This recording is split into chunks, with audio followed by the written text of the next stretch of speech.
오늘 우리에게 주시는 하나님의 말씀 누가복음 2장 10절 11절 말씀입니다. 우리 같이 한 목소리로 함께 봉독하시겠습니다. 시작. 전사가 이르되 무서워하지 말라. 보라, 내가 온 백성에게 미칠 큰 기쁨의 좋은 소식을 너희에게 전하노라. 오늘 다윗의 동네에 너희를 위하여 구주가 나셨으니 곧 그리스도 주시니라. 아멘. 할렐루야. 오늘 함께 은혜를 나눌 말씀의 제목은 최고의 선물 예수 그리스도입니다. 우리 함께 다시 한번 아까 교회 소식 때도 인사를 나눴습니다만은 우리 이 시간 다시 한번 좌우에 계신 분들과 함께 이렇게 인사하겠습니다. 메리 크리스마스. 우리가 성탄절이 되면 가장 많이 듣는 인사말이 메리 크리스마스이죠. 이 메리 크리스마스가 무슨 뜻인지 아십니까? 메리라는 것은 기쁨이라는 뜻입니다. 그리고 크리스 이것은 크라이스트 그리스도 예수님을 이야기하죠. 마스는 뭘까요? 마스는 예배라는 뜻입니다. 그러니까 이 성탄절에 우리가 나누는 인사는요, 믿는 사람이나 믿지 않는 사람이나 다 메리 크리스마스 인사를 하는데 진짜 의미는 이 성탄절의 주인공은 예수님이시다. 그 주님을 기쁨으로 예배합시다 라는 뜻이에요. 그러니까 우리가 사람들은 잘 알지 못해도 만나는 분들에게 메리 크리스마스라고 인사하시기 바랍니다. 그래서 믿지 않는 사람들도 하나님을 예배할 수 있는 그 주님 오신 예수님을 예배할 수 있는 그런 은혜가 있기를 간절히 바랍니다. 오늘은 대강절 네 번째 주일인데요. 우리는 지난 시간에 예수님이 이 땅에 오신 이유에 대해서 우리가 살펴보았습니다. 기억하실지 모르겠지만 첫 번째 이 땅에 오신 이유가 뭐라고 그랬어요? 예수님을 통해서 하나님 자신을 보여주시기 위해서, 계시하기 위해서 오셨습니다. 왜? 하나님은 영이시기 때문에 우리 눈에는 보인다, 안 보인다? 안 보인다. 안 보이니까 사람들이 어떻게 생각하냐면 하나님이 살아계시지 않는가 보다. 하나님은 존재하지 않으신가 보다. 그래서 하나님 없이 살아가는 인생이 되다 보니까 생명이 없는 인생이 되어버리고 지옥 갈 인생이 되더라라는 것이죠. 그래서 주님이 살아계심을, 이 온 세상 우주 만물을 창조하시고 지금도 역사하시는 분, 구원의 역사를 이루어가고 계시는 분이 하나님이심을 예수님의 탄생을 통하여 보여주기 위해서 이 땅에 오신 것이다. 두 번째는 뭐라고 그랬어요? 두 번째는 우리를 구원하기 위하여. 그래서 우리의 죄값을, 그래서 우리가 지난 시간에 우리가 죄의 형벌이 그 죄값에 따라서 그 죄의 무게를 따를 수 있다고 그랬죠. 우리의 죄가 무슨 죄라고 그랬어요? 죄의 값은 사망이라고 그랬어요. 그래서 이것을 해결할 수 있는 것은 우리에게 없다. 그래서 우리의 죄를 예수님께서 희생 제물이 되셔서 십자가에 달려 죽으심으로 우리의 죄값을 해결해 주신 줄 믿으시기 바랍니다. 그래서 고난받기 위해서 오셨다. 십자가를 치러 이 땅에 오신 것이다. 바로 우리를 구원하기 위해서 이 땅에 오신 줄 믿으시기 바랍니다. 세 번째는 뭐라 그랬어요?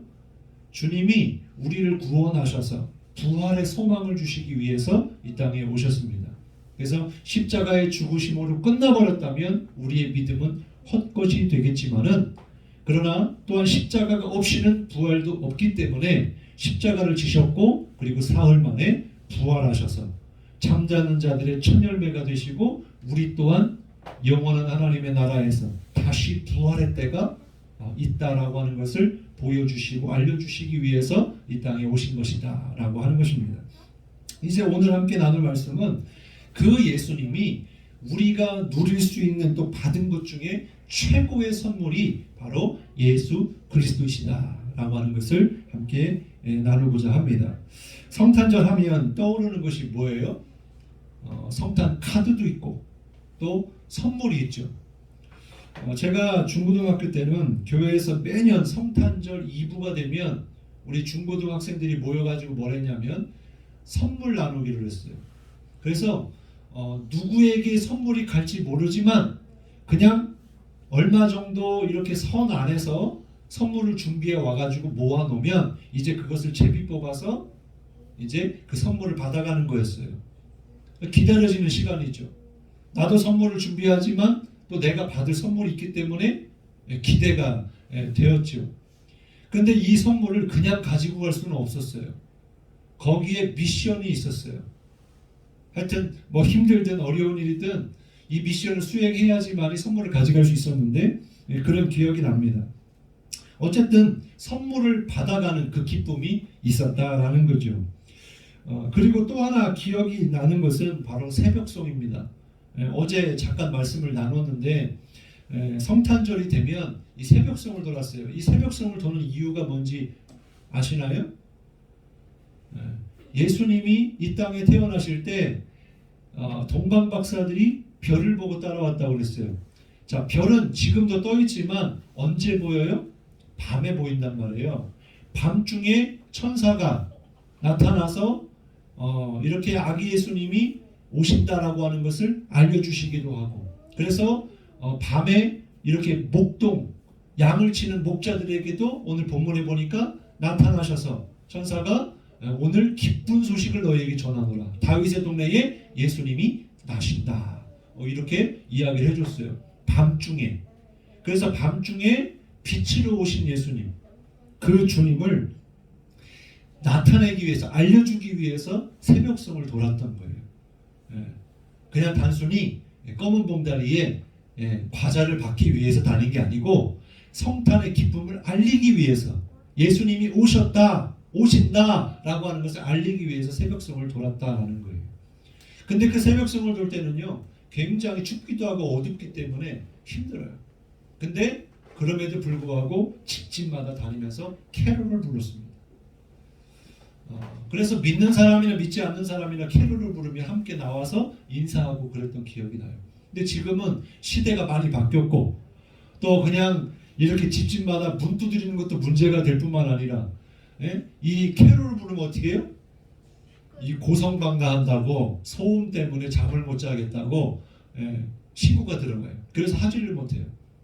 그래서 참 이게 그냥 단순히 옛날의 추억이 아니고 굉장히 의미 있는 것인데 그걸 하지 못하는 때가 됐고, 지금은 또 코로나 때문에 더 어려운 때가 됐습니다. 우리가 이처럼 크리스마스 하면 떠오르는 게 선물이라고 그랬는데요. 성경에 보니까 잠언 18장 16절에 사람의 선물은 그의 길을 넓게 하며 또 존귀한 자 앞으로 그를 인도하느니라 그랬어요. 그러니까 사람이 사람에게 주는 선물도 이렇게 귀하다라는 거죠. 잠언 19장 6절에도 보면은 이런 말씀이 나옵니다. 너그러운 사람에게는 은혜를 구하는 자가 많고 선물 주기를 좋아하는 자에게는 사람마다 친구가 되느니라 그랬어요.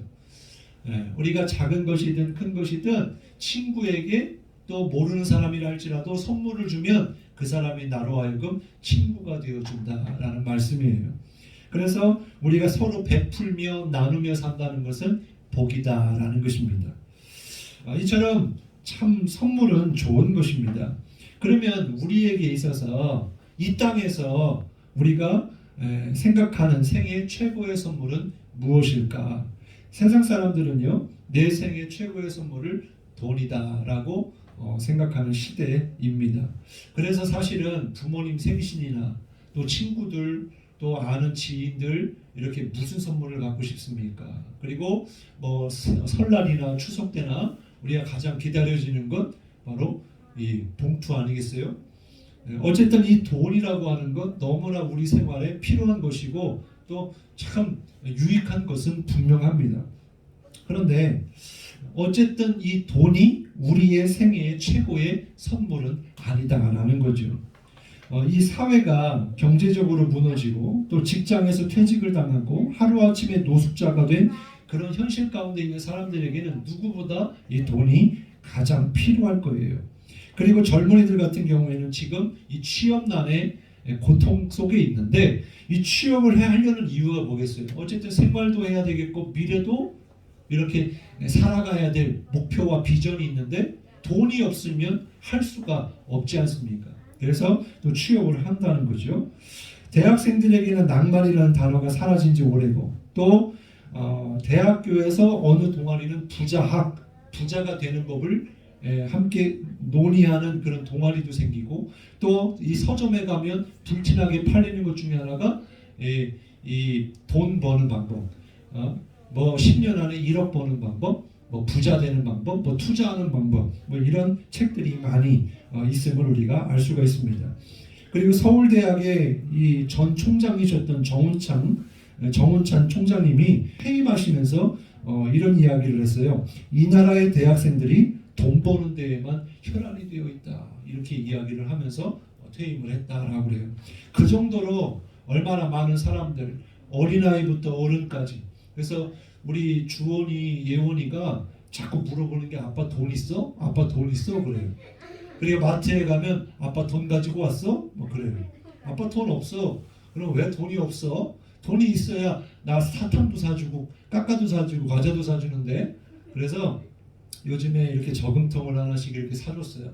그래서 이 저금하는 법을 지금 가르쳐주고 있고 또 이제 그 중에서 이제 11조 하는 것도 이제 가르치는데 어쨌든 중요한 것은 이 돈이 우리에게 행복을 주긴 하지만 이것이 우리의 영혼의 참된 만족과 영원한 평안은 줄 수 없다라고 하는 것을 우리는 깨달아야 됩니다. 그래서 예수님이 돈을 사랑하는 것이 일만하게 뿌리다라고 말씀하신 거예요.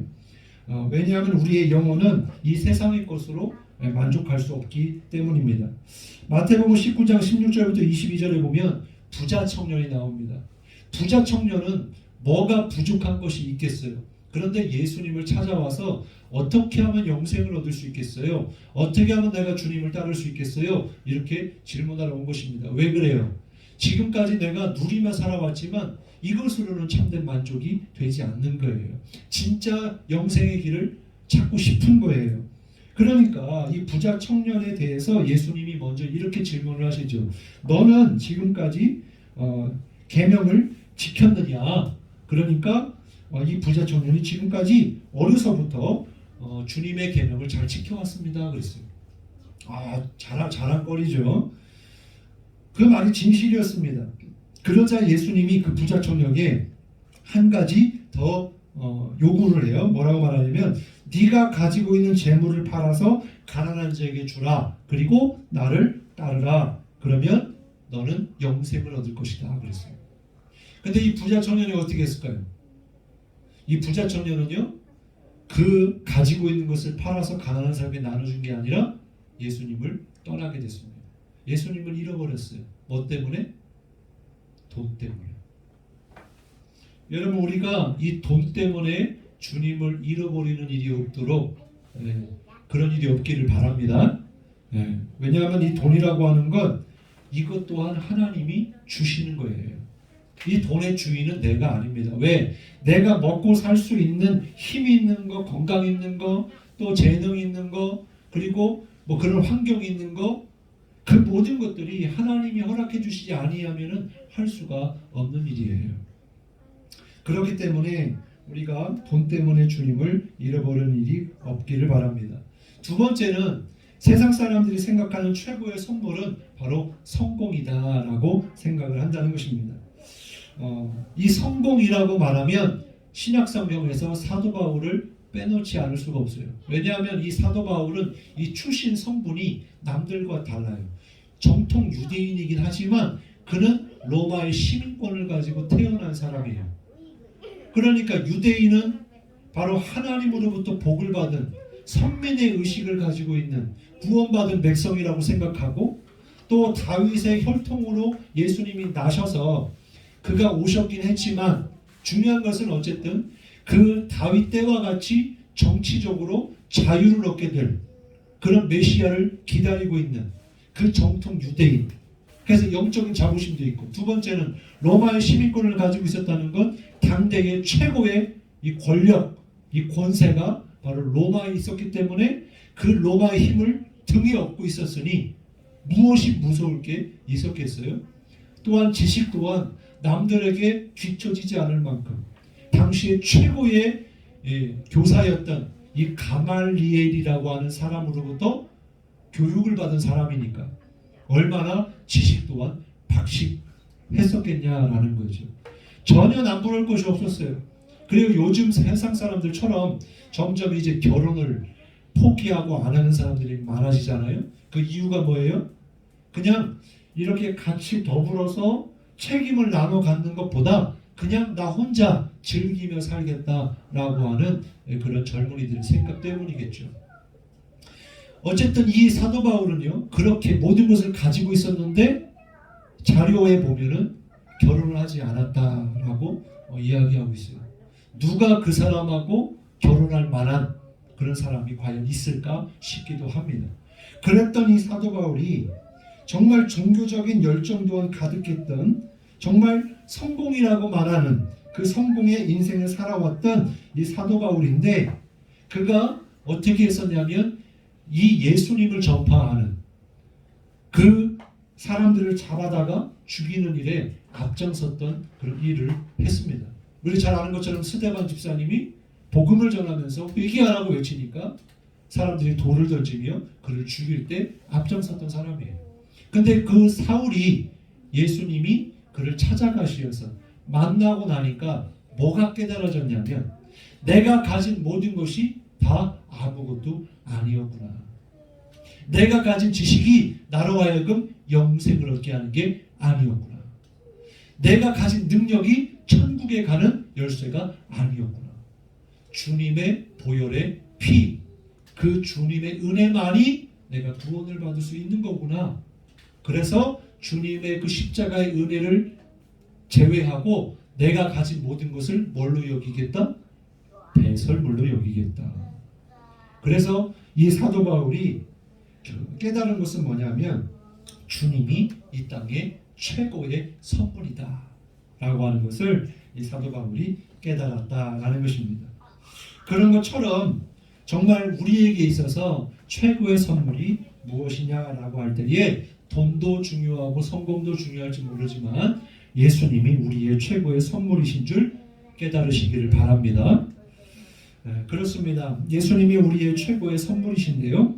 그 이유는 주님 때문에 우리가 구원을 받을 수 있었기 때문입니다.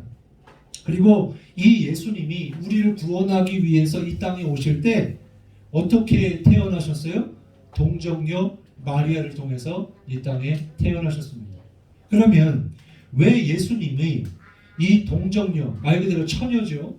이 처녀의 몸에서 왜 나셔야만 했을까? 그것은 우리가 첫 번째로 생각해 볼 수 있는 것은 이 예수님이 태어나시기 전 700년 전에 이사야 선지자가 이사야 7장 14절에 예언을 했어요. 뭐라고 예언했냐면 그러므로 주께서 친히 징조를 너희에게 주실 것이라. 보라, 처녀가 잉태하여 아들을 낳을 것이요 그의 이름을 임마누엘이라 하리라. 자, 여기 뭐라고 됐어요? 처녀가 잉태하여 아들을 낳을 것이라. 이 예언의 약속이 700년이 지난 다음에 예수님을 통해 성취가 됐다라는 거예요. 무슨 말씀입니까? 주님이 이 땅에 오신 것은 그냥 어쩌다가 오신 게 아니고 주님의 계획과 섭리 가운데 주님의 약속대로 오셨다는 거예요. 근데 그 약속이 어떤 약속? 사람이 할 수 있는 약속이 아니에요. 아무리 무당이라 할지라도 용한 그런 아주 신기가 있는 사람이라 할지라도 이 예언을 할 수 있다 없다? 할 수 없는 일이에요. 왜? 이것은 의학적으로도 사람의 이성적으로도 말이 안 되는 일이거든요. 이해가 되십니까? 우리로서는 이해할 수 없는 일. 근데 우리가 지금 어떻게 고백하고 있어요? 사도신경에서 동정녀 마리아에게서 나시고 우리가 지금 이것을 고백하고 있어요. 그러니까 여러분 우리가 지금 주기도문을 하는 것이나 사도신경을 암송하는 것이나 머릿속에 있는 것을 기억해내서 그냥 암송하는 정도가 아니라 정말 믿음으로 그렇게 고백할 수 있어야 한다는 거예요. 주님의 약속대로 그대로 이루어졌다라고 하는 거죠. 생각해 보세요. 마태복음 1장 18절과 19절 그리고 누가복음 2장에 보면은 이 예수님이 이 다윗의 그런 동네에 나사렛에 살고 있는 요셉의 그런 이제 결혼하게 될 정혼한 이제 마리아에게 가브리엘 천사가 찾아가서 너의 몸에서 예수님이 나실 거야 라고 하는 이야기를 들었을 때 이게 얼마나 황당한 이야기였겠어요. 만약 여러분에게 이러한 일이 생겼다고 한다면 믿을 수 있겠습니까? 마찬가지로 이 마리아도요. 아니 어떻게 사람의 인사가 이렇게 이루어질 수 있습니까? 라고 생각을 하고 있었다라고 말씀해주고 있어요. 그러면 이러한 상황 속에서 이 가브리엘 천사가 뭐라고 말하냐면 이 마리아에게 주께서 너와 함께 하시도다. 너는 은혜 받은 자라. 이렇게 이야기해요. 정말 이렇게 큰 은혜를 받은 사람이 있을까요? 세상 천지의 마리아처럼 결혼도 하지 않았는데 내 몸에서 예수님이 나신다? 이게 얼마나 보통 일입니까? 이게? 그래서 지금 우리가 계속해서 신앙 고백 속에 마리아를 생각할 때는 우리가 가톨릭에서랑은 좀 다릅니다만은 가톨릭에서는 마리아를 뭐라고 불러요? 성모 마리아를 불러요. 성모 마리아. 그래서 예수님을 나게 하신 분이라고 해서 굉장히 신격화를 해요. 그래서 성당에 가보면 마리아 상을 만들어 놓고 있죠. 그리고 마리아 상 앞에 가서 어떻게 해요? 기도를 해요. 성모 마리아에게. 근데 우리가 기억해야 될 것은 개신교에서는 마리아는 통로일 뿐입니다. 예수님의 어머니이시긴 하지만 그분이 하나님은 아니에요. 그렇기 때문에 우리의 믿음의 대상이 되지 못합니다. 그래서 우리는 오직 하나님께 예수님의 이름으로 기도할 뿐이죠. 그래서 이게 가톨릭과 개신교의 차이점이라고 할 수가 있어요. 어쨌든 중요한 것은 그러나 이 마리아의 입장에서는 굉장히 기쁜 일이고 복된 일이다. 그러면서 이 천사가 하는 말이 평안할지어다 그래요. 두려워하지 말라 그래요. 주께서 너와 함께 하신다 그래요. 그러면 이 말씀을 우리에게 적용해 본다면 어떻게 적용해 볼 수 있을까? 왜 주님이 우리에게 최고의 선물인가? 그 2000년 전에 태어나신 예수님이 우리와 무슨 상관이 있어요? 물론 우리를 위해서 이 땅에 오셨다. 참 좋은 이야기고 그 예수님이 나를 위해 죽으셨다. 이게 참 엄청난 그런 이해할 수 없는 그런 은혜 중에 은혜이지 않습니까? 그런데 이 성탄절기를 통해서 주님이 우리에게 원하시는 것은 뭐냐? 이처럼 너희 안에서도 예수님이 태어나기를 원한다. 이게 바로 주님의 뜻이다라는 거예요. 우리가 예수님을 믿는다는 것은 뭐냐면 주님의 생명이 우리 가운데 들어온다는 거예요. 그래서 우리가 지옥 갈 인생이 천국 가는 인생이 되는 것은 주님이 나의 삶의 주관자가 돼서 나로 하여금 하나님의 나라로 인도하시는 거예요. 그래서 주님의 생명이 우리 가운데 들어왔다는 것은 곧 주님이 우리 안에 계시다라는 것입니다.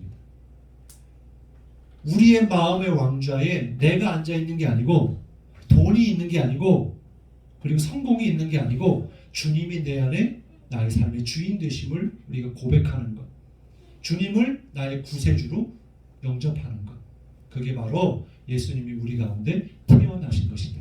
주님이 계시다라고 하는 거라는 거예요. 여러분이 성탄절기에 예수님이 이 동정녀 마리아를 통해서 나신 것처럼 저와 여러분 가운데도 똑같이 이렇게 태어나는 역사가 있기를 주님의 이름으로 축복합니다. 우리가 이것을 통해서 다시 한번 깨달을 수 있는 것은 선물을 받은 우리가 깨달아야 될 것은 선물을 주신 분의 마음을 우리가 깨달아야 된다는 거죠. 우리가 이 성탄절기 주인공은 예수님이신데 그 선물을 주시는 그 하나님의 마음은요 바로 저와 여러분을 그만큼 사랑하시기 때문에 예수님을 우리에게 보내주신 것이다 라고 하는 것을 우리가 깨달으면서 정말 그 어느 때보다도 그 주님께 기쁨으로 감사할 수 있는 이 성탄절이 되시기를 주님의 이름으로 축원합니다.